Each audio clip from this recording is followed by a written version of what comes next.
Judul, Dinikahi Majikan. Nama pena, Neni Nina. Bab 1.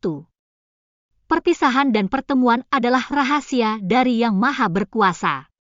Tak ada seorang pun yang dapat mengendalikannya, termasuk Azizah yang tidak menginginkan perpisahan dengan ibu tersayang dan pertemuan dengan seseorang yang diutus untuk menjadi penyelamatnya.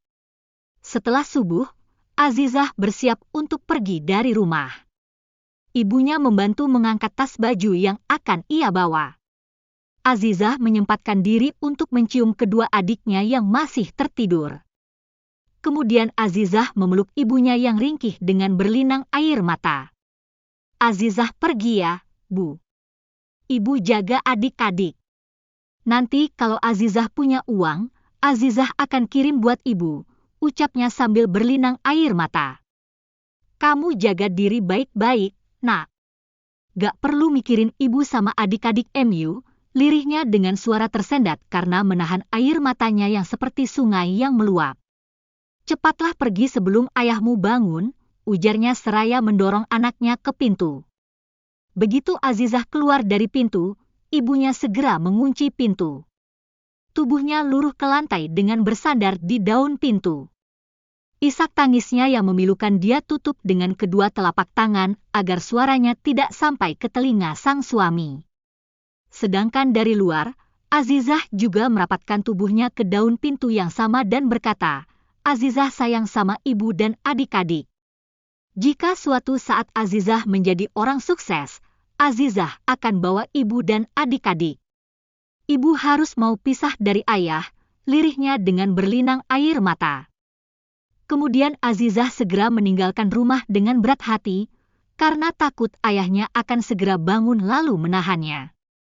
Selangkah demi selangkah ia berjalan menyusuri jalan raya yang masih lengang.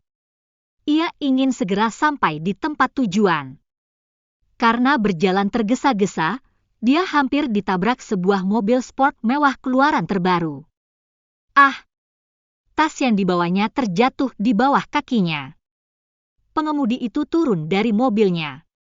Azizah ingin marah, tapi melihat wajah tampannya, dia malah terpana. Namun, tanpa basa-basi pria ini langsung berkata kasar kepada Azizah. "Apa kamu tidak punya mata?" tanya pria itu dengan nada yang lembut tetapi dengan kalimat yang kasar. Azizah menatap laki-laki itu tak percaya. Bagaimana bisa dia bicara seperti itu?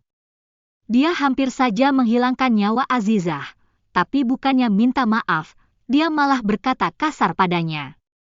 Azizah menstabilkan tubuhnya yang masih berguncang hebat karena terkejut dan rasa takut.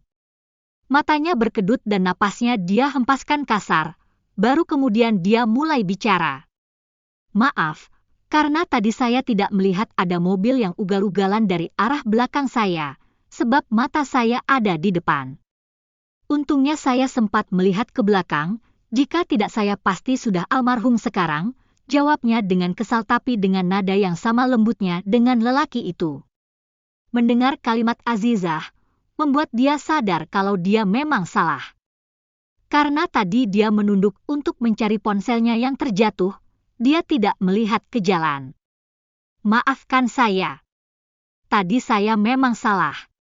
Apa ada yang luka?" "Tidak ada luka luar," jawabnya enteng. "Apa ada luka dalam? Kalau begitu, saya akan antar kamu ke rumah sakit." Raut kecemasan terlihat di wajah lelaki itu. Azizah melengos kesal. "Tidak usah, terima kasih," ucapnya sambil mengambil tasnya yang ada di kakinya. "Anda mau kemana?" "Biar saya antar.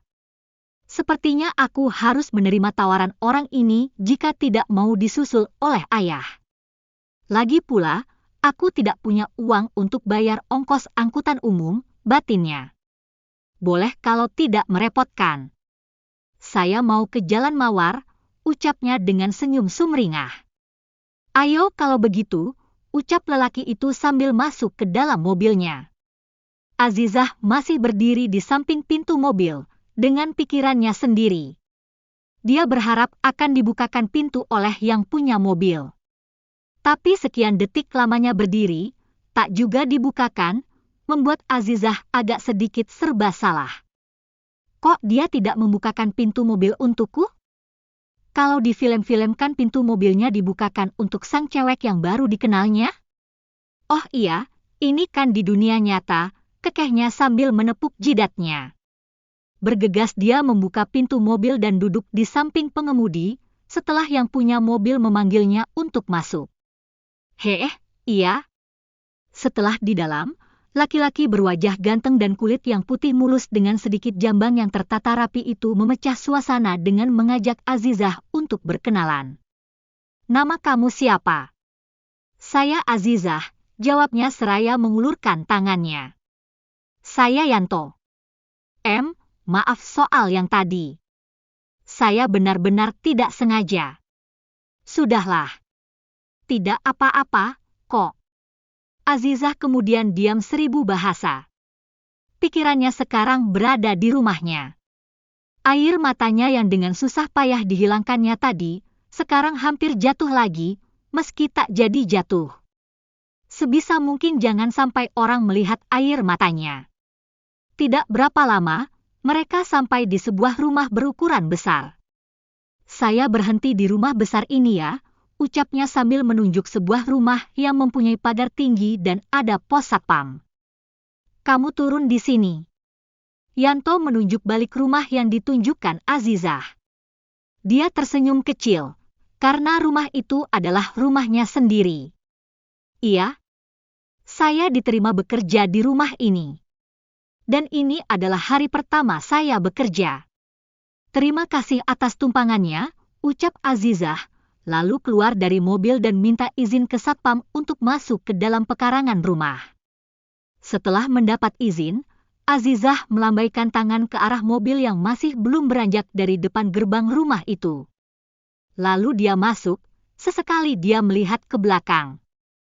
Kenapa mobil itu tidak pergi juga, batin Azizah. Bersambung.